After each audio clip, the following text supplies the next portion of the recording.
Imagina que caminas por un mercado. El sol cae directo sobre la nuca. Hay olor a cacao tostado, a chile seco, a madera quemada. El ruido es ensordecedor. Voces, regateos, el golpe de la cerámica contra el suelo. Tú ves a un hombre. Lleva ropa sencilla, carga un fardo de telas al hombro. Tiene los pies polvorientos de días de camino. No lo mirarías dos veces. Es, a todos los efectos, un mercader más entre miles. Pero ese hombre ya te vio antes de que tú lo notaras. Sabe cuántos guerreros hay apostados en la entrada sur del templo. Sabe que el señor local recibió visitas nocturnas de emisarios de una ciudad rival. Sabe qué rutas de abastecimiento se han interrumpido y por qué. Y cuando anochezca, ese hombre saldrá del mercado con su fardo, tomará el camino de vuelta hacia Tenochtitlán, y lo que lleva no son telas. Lo que lleva es el futuro de un imperio. Si algo en esta historia ya te tiene enganchado, te invito a suscribirte al canal y darle like a este video. Cada gesto de ese tipo es lo que hace posible seguir trayendo historias como esta, historias que los libros de texto nunca terminaron de contarte. Para entender lo que fue la red de inteligencia azteca, primero hay que entender qué era el mundo antes de ella. No el mundo en abstracto, no las fechas y los nombres que aparecen en los libros. El mundo concreto. El mundo que olía a algo. El mundo en el que la gente se levantaba por la mañana, hacía sus cosas y pensaba que el orden de las cosas era permanente. En el siglo XIV, el Valle Central de México era un tablero de poder fracturado. Docenas de señoríos, cada uno con su propio tlatoani, su gobernante, cada uno con sus propias alianzas, sus propias deudas de sangre, sus propias ambiciones. La Triple Alianza, ese pacto entre Tenochtitlán, Texcoco y Tlacopan, no era todavía la fuerza dominante que sería después. Era una confederación joven, pragmática, hambrienta. Y como todas las entidades hambrientas, necesitaba información antes de necesitar ejércitos. Los mexicas, el pueblo que habitaba Tenochtitlán, habían llegado al valle como forasteros. Según sus propias tradiciones, venían de un lugar llamado Aztlán, un sitio que nadie ha logrado ubicar con certeza y que quizás importa menos como geografía que como idea. Un origen que justificaba el destino. Durante décadas habían sido vasallos, mercenarios, extranjeros tolerados. Habían aprendido a sobrevivir en los márgenes, y en los márgenes se aprende a observar. Esa cultura de la observación, esa costumbre antigua de leer el entorno antes de actuar, se institucionalizó, se volvió sistema, se volvió Estado. El nombre que los aztecas le daban a sus agentes de inteligencia más importantes era Pochteca. Y aquí empieza el primer malentendido que la historia oficial perpetuó durante siglos. Los Pochteca eran, en apariencia, comerciantes de larga distancia, mercaderes de élite que recorrían rutas que iban desde el altiplano central hasta las costas del Golfo, hasta las tierras bajas del sur, hasta regiones que hoy llamaríamos Guatemala o Belice. Comerciaban en plumas de quetzal, en jade, en cacao, en obsidiana, en esclavos, en tejidos de algodón fino. Y sí, comerciaban, pero el comercio era el disfraz más perfecto jamás concebido para un trabajo completamente distinto. Piénsalo desde la perspectiva de quien recibe a un pochteca en su ciudad. Ves a alguien que viene a hacer negocios. Viene con mercancías, viene con asistentes, viene con la promesa de intercambio. Tu lógica es simple. Dejar entrar a los comerciantes es bueno para todos. El comercio trae riqueza. El comercio crea dependencias mutuamente beneficiosas. El comercio, en fin, no es una amenaza visible. Mientras tanto, ese comerciante está contando tus defensas. Los Pochteca no eran espías accidentales. Eran formados para esa doble función desde jóvenes, dentro de un sistema social completamente organizado para ello. Tenían sus propios barrios en Tenochtitlán. El barrio de Tlatelolco era el más prominente, y allí vivían en comunidades cerradas, con sus propios dioses, sus propios rituales, su propia jerarquía interna. No se mezclaban completamente con el resto de la población mexica. Eso no era discriminación, era compartimentación.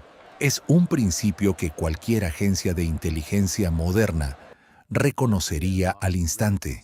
Dentro de esa comunidad, los jóvenes aprendían el oficio del comercio con la misma dedicación con que otros aprendían la guerra o la medicina. Pero el currículo tenía capas. La capa visible era la negociación, la tasación de mercancías, el conocimiento de rutas. La capa invisible era algo más complejo. ¿Cómo memorizar la distribución física de una ciudad sin que nadie te vea hacerlo? ¿Cómo iniciar conversaciones que parecen casuales, pero que extraen información? ¿Cómo identificar quién realmente manda en un lugar, más allá de quien dice mandar? ¿Cómo reconocer una alianza que se está rompiendo? Una guarnición que está mal abastecida, un gobernante que está siendo presionado, y cómo salir sin dejar rastro o morir sin hablar si las cosas salían mal, porque salían mal, con suficiente frecuencia como para que la posibilidad estuviera siempre presente.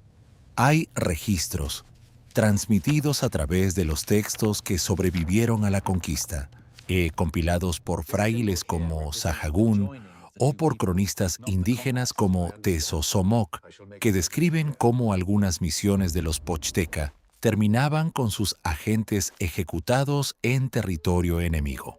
A veces porque los habían descubierto. A veces porque el señor local simplemente decidía que no quería comerciantes mexicas en su territorio. Cuando eso ocurría, el protocolo mexica era preciso. Las familias de los Pochteca muertos recibían honores. Sus nombres se preservaban. Y el hecho de que habían sido asesinados se convertía en casus belli, en justificación para la guerra. No era accidental, era diseño. El ciclo era tan elegante que vale la pena detenerse a mirarlo. Mandas a un Pochteca a una ciudad. Si la misión sale bien, traes inteligencia. Si la misión sale mal y tu agente muere, tienes una razón pública, moralmente irrefutable, para movilizar ejércitos. El comerciante asesinado se convierte en mártir. El mártir se convierte en pretexto. El pretexto se convierte en conquista. Y la conquista trae más territorio, más tributos y más ciudades donde mandar nuevos Pochteca. Era una máquina lenta, pero implacable. Ahora bien, los Pochteca eran la punta más visible de algo mucho más profundo, porque el sistema de inteligencia azteca no dependía solo de comerciantes bien entrenados, dependía de una arquitectura de información que impregnaba toda la estructura del Estado.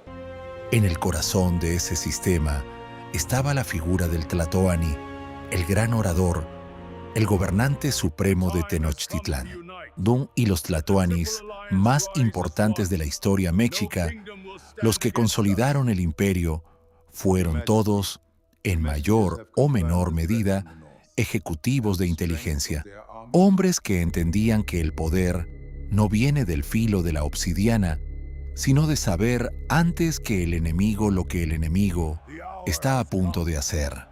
Moctezuma I, que gobernó de 1440 a 1469, es quizás el ejemplo más claro. Bajo su mandato, la Triple Alianza se convirtió en la fuerza dominante del altiplano central, y no fue solo por sus victorias militares. aunque esas fueron reales y brutales. Fue porque Moctezuma primero institucionalizó el uso de la información como herramienta de Estado de una manera que sus predecesores habían insinuado pero no completado. Bajo su dirección, la red de Pochtecas se expandió sistemáticamente. Se establecieron rutas regulares que no respondían solo a la lógica del mercado, a donde hay mercancías valiosas, sino a la lógica de la vigilancia, a donde hay información valiosa, ciudades que estaban en regiones disputadas, señoríos que estaban al borde de la rebelión, territorios que controlaban recursos estratégicos. Allí iban los Pochteca, no una vez, regularmente, estableciendo presencia, construyendo relaciones o convirtiéndose en parte del paisaje local. Esa regularidad era crucial. Un espía que visita un lugar una vez puede observar. Un espía que visita un lugar durante años puede predecir. Y la predicción es mucho más valiosa que la observación. Pero los Pochteca no estaban solos. Paralelo a ellos, existía otro tipo de agente que los historiadores modernos han tardado más en reconocer precisamente porque operaba en el espacio más íntimo. Las mujeres, las esposas y concubinas que los señores locales recibían como símbolo de alianza con Tenochtitlán, no eran simplemente dones políticos pasivos. Muchas de ellas venían de familias mexicas con conexiones profundas en la corte.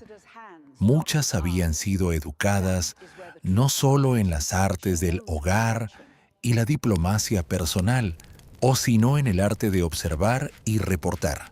Sus mensajeros llegaban a Tenochtitlán con regularidad, y lo que transmitían era el tipo de información que ningún Pochteca podría conseguir en el mercado.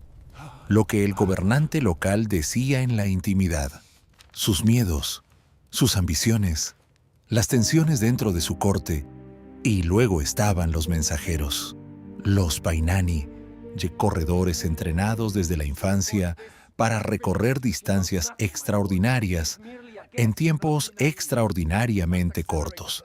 No había caballos en el México prehispánico.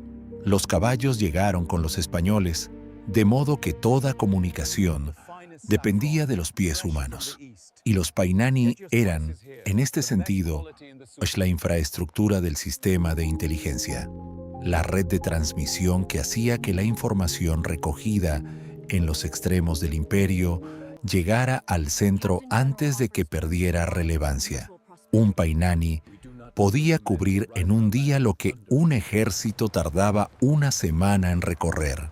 En los caminos del imperio había estaciones de relevo donde los mensajeros descansaban brevemente y transferían su carga, no de mercancías, sino de palabras memorizadas con precisión al siguiente corredor. La información que llegaba a Tenochtitlán a través de todos estos canales convergía en un punto, el Palacio del Tlatoani, y allí había hombres cuya función era exactamente lo que hoy llamaríamos analistas de inteligencia. Personas que no recogían información, eso lo hacían otros, sino que la procesaban, que buscaban patrones, que distinguían el ruido de la señal, que tomaban datos fragmentados recibidos de docenas de fuentes y construían con ellos una imagen coherente de lo que estaba ocurriendo en los confines del mundo mexica. Y aquí es donde la historia se pone realmente oscura, porque hay un elemento del sistema de inteligencia azteca que la narrativa popular sobre los mexicas casi siempre omite. A la Xochiaoyotl, la Guerra Florida, es famosa en la historia mesoamericana por ser un tipo de conflicto ritualizado. El relato tradicional dice que las guerras floridas eran confrontaciones acordadas entre ciudades enemigas, donde el objetivo no era matar sino capturar guerreros vivos para el sacrificio. Un ritual de violencia controlada, una manera de honrar a los dioses. Pero hay otra lectura, una lectura que los historiadores han estado desarrollando con más cuidado en las últimas décadas, y esa lectura dice algo mucho más inquietante. La Guerra Florida era también, funcionalmente, un ejercicio de inteligencia masiva. Piénsalo así. Tienes un territorio con el que no estás en guerra abierta. No puedes simplemente invadir sin un pretexto, pero puedes proponer una guerra florida, y esa guerra florida te da acceso oficial, ritualmente sancionado, a los mejores guerreros del enemigo.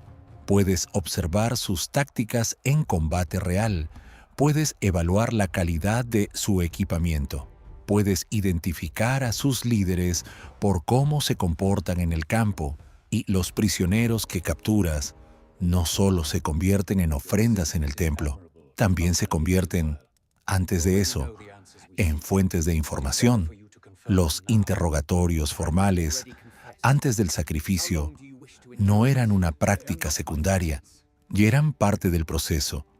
Un guerrero capturado que sabe que va a morir igualmente tiene, en muchos casos, menos razones para callar. Y los mexicas entendían esa psicología. No todos hablaban, pero algunos sí.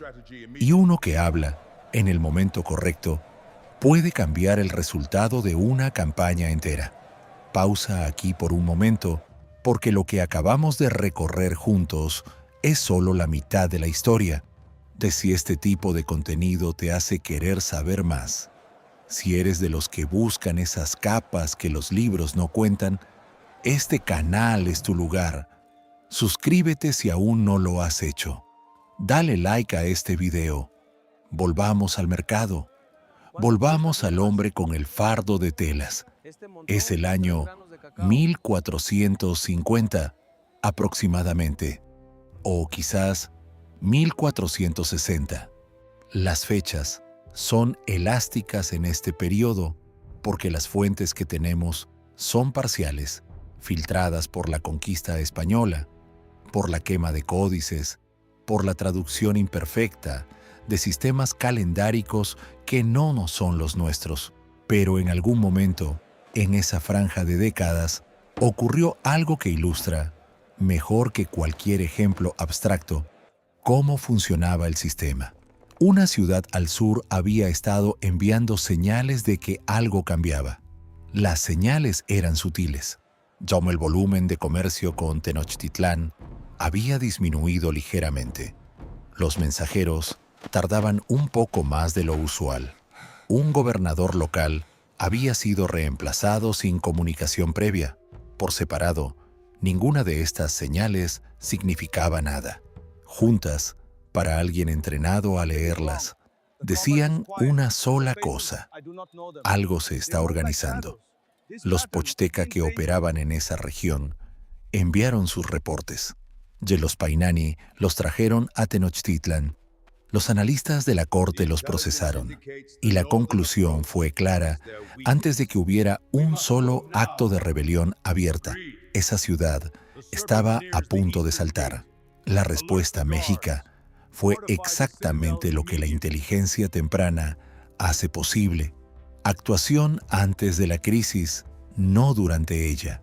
Se enviaron negociadores, se ofreció un ajuste en los tributos, se amenazó con la ambigüedad suficiente para que la amenaza fuera creíble sin ser declarativa. Y la ciudad no saltó. El costo de esa operación: 0 vidas mexicas, 0 campañas militares, solo información procesada a tiempo, convertida en decisión. Ese era el ideal. No siempre se lograba, pero cuando se lograba, era invisible. Y lo invisible no entra en los libros de historia. Hay un personaje que no puedes entender sin que sus decisiones se vuelvan incomprensibles cuando llega el momento decisivo de esta historia, y ese personaje es Moctezuma II. Moctezuma II gobernó Tenochtitlán desde 1502 hasta 1520. Bajo su mandato, el imperio azteca alcanzó su máxima extensión territorial. El flujo de riquezas hacia la capital era tan grande que la ciudad misma se había convertido en algo que los contemporáneos describían como milagrosa, una ciudad construida sobre el agua, más grande que cualquier ciudad europea de la época, con jardines botánicos, zoológicos, acueductos, mercados que rivalizaban con los más grandes del mundo conocido.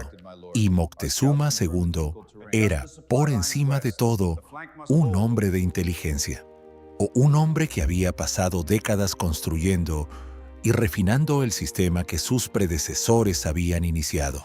Hay una descripción que sobrevivió a la conquista en los textos recopilados por Bernardino de Sahagún sobre cómo Moctezuma II recibía los reportes de sus espías. No los recibía en público, no los recibía en la sala principal del palacio, donde había cortesanos y embajadores y todo el aparato visible del poder. Los recibía en una sala interior, con pocos testigos, de madrugada, cuando la información llegaba fresca de los corredores nocturnos, y escuchaba en silencio. Hacía preguntas específicas, no reaccionaba emocionalmente, preguntaba por detalles que parecían menores: el estado de los caminos, la calidad del maíz en los mercados locales, si había nuevas caras entre los sacerdotes de tal templo, porque los detalles menores, para alguien entrenado a leer sistemas, no son donde la verdad se esconde. Y entonces llegó algo que el sistema no estaba diseñado para procesar.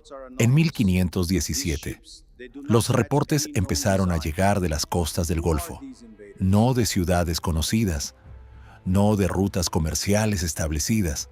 Venían de pescadores, de sacerdotes costeros, de gente que no pertenecía a los canales formales de inteligencia. Un hilo que describían era algo para lo que no había vocabulario: casas flotantes, hombres con pieles de distintos colores, objetos que hacían ruido de trueno y producían fuego, animales enormes que no eran venados, aunque se parecían a venados. Los reportes eran fragmentarios, contradictorios, cargados de interpretación religiosa, porque la única forma que tenían de describir lo que veían era a través del marco de lo que conocían. Don Moctezuma II hizo lo que siempre había hecho. Mandó más agentes a verificar. Los reportes confirmaron: eran reales. No eran fantasmas, no eran dioses, aunque algunos en la corte insistían en esa interpretación. Eran hombres, hombres con tecnología desconocida, con objetivos desconocidos, con una capacidad de destrucción que los primeros encuentros ya habían demostrado. Y aquí es donde el sistema encontró su límite. El sistema de inteligencia azteca era extraordinariamente eficiente para procesar información sobre amenazas conocidas. Podía rastrear las intenciones de un señorío rival porque conocía el lenguaje político de esos señoríos, conocía sus incentivos, conocía sus limitaciones materiales. Podía predecir una rebelión porque conocía las condiciones que generaban rebeliones. Podía anticipar una alianza porque conocía el mapa de lealtades y resentimientos que estructuraba el mundo mesoamericano. Pero los españoles no eran parte de ese mapa. No seguían los patrones conocidos. Sus motivaciones eran opacas de una manera que no era simple falta de información, que era una diferencia de marco conceptual tan profunda que la información, cuando llegaba, ya llegaba distorsionada por las categorías con las que se procesaba. Los Pochteca, que intentaron acercarse a los españoles en las costas, no pudieron reportar con precisión lo que veían porque no tenían las palabras para lo que veían. Los analistas de la corte No pudieron interpretar correctamente los reportes porque los reportes no encajaban en ningún patrón reconocible. Onegi Moctezuma II se encontró frente a un problema que su sistema no podía resolver, la amenaza cuya naturaleza exacta no podías entender.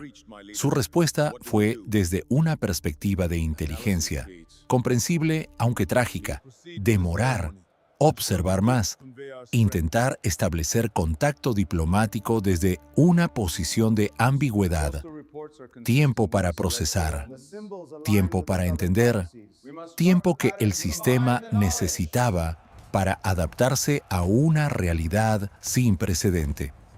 Pero Hernán Cortés no llegó a observar, llegó a actuar, y la velocidad con que actuó, combinada con la capacidad de los españoles para explotar exactamente las grietas que el sistema de inteligencia azteca había tardado demasiado en identificar, las ciudades sometidas, los señoríos resentidos, los tributarios que esperaban una oportunidad, produjo un colapso que ningún sistema de inteligencia podía haber detenido completamente. En 1519, Cortés entró en Tenochtitlán. El sistema que había tardado décadas en construirse, que había extendido los ojos y los oídos del imperio hasta los límites del mundo conocido, no pudo detectar a tiempo lo que no tenía categoría para detectar. Y esa es, quizás, la lección más difícil de este sistema. La inteligencia solo puede ver lo que el marco conceptual de quien la diseñó le permite ver. Todo lo que está fuera de ese marco es invisible, y lo invisible es siempre el peligro real. El colapso de Tenochtitlán en 1521 fue, en términos militares, la consecuencia de una coalición de cientos de miles de guerreros de ciudades que habían estado esperando exactamente esta oportunidad. Los tlaxcaltecas, los texcocanos disidentes, los totonacas, decenas de señoríos que habían sido tributarios forzados del imperio azteca y que Cortés tuvo la inteligencia, hay que reconocerla, de identificar y movilizar. ¿Y cómo identificó Cortés esas grietas? Parcialmente por sus propias observaciones, o parcialmente por los intérpretes que consiguió. Malintzin, la mujer que la historia conoce como la Malinche, fue uno de los activos de inteligencia más extraordinarios de la conquista. Alguien que no solo hablaba varios idiomas, sino que entendía los protocolos políticos mesoamericanos de una manera que Cortés nunca hubiera podido replicar, parcialmente porque los propios descontentos del imperio azteca se le acercaron una vez que parecía capaz de ganar. El sistema que los aztecas habían construido para entender a sus enemigos fue, en última instancia, usado parcialmente en su contra. Pero el colapso no borró el legado. No puede borrarlo, porque lo que los aztecas construyeron en materia de inteligencia no era simplemente un conjunto de técnicas. Era una filosofía del conocimiento aplicada al poder. La idea de que el Estado que mejor entiende su entorno es el Estado que sobrevive.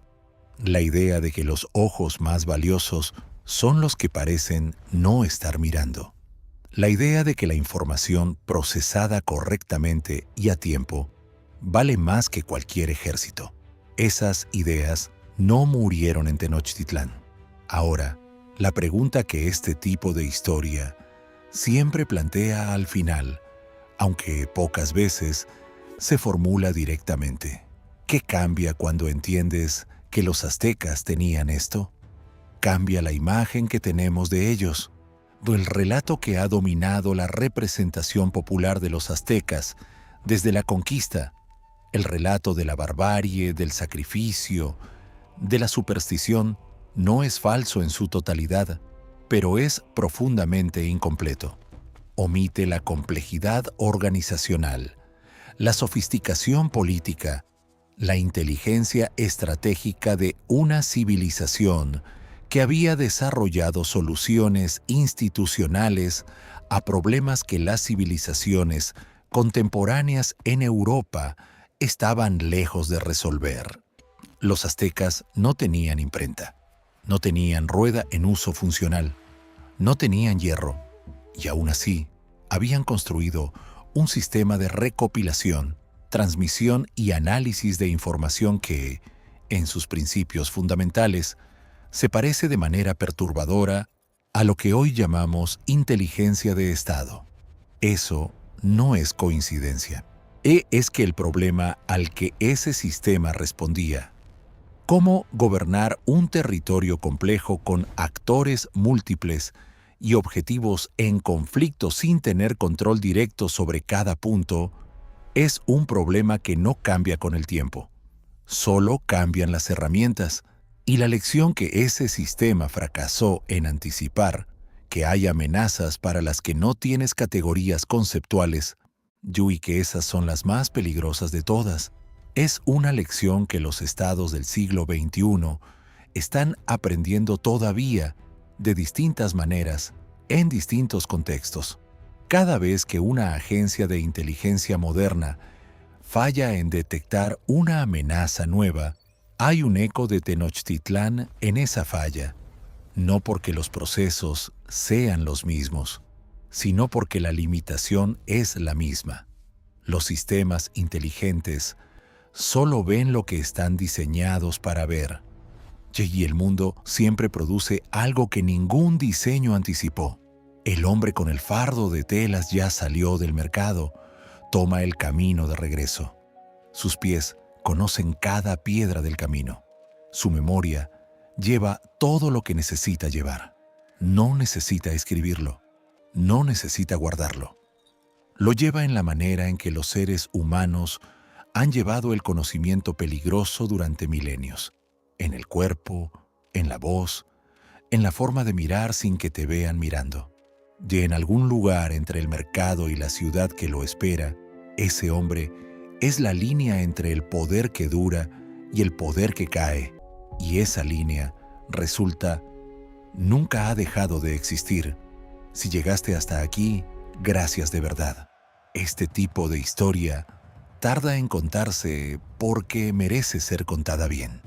Si sentiste que valió la pena cada minuto, suscríbete al canal, dale like a este video y déjame en los comentarios qué te pareció lo más sorprendente de todo lo que escuchaste hoy.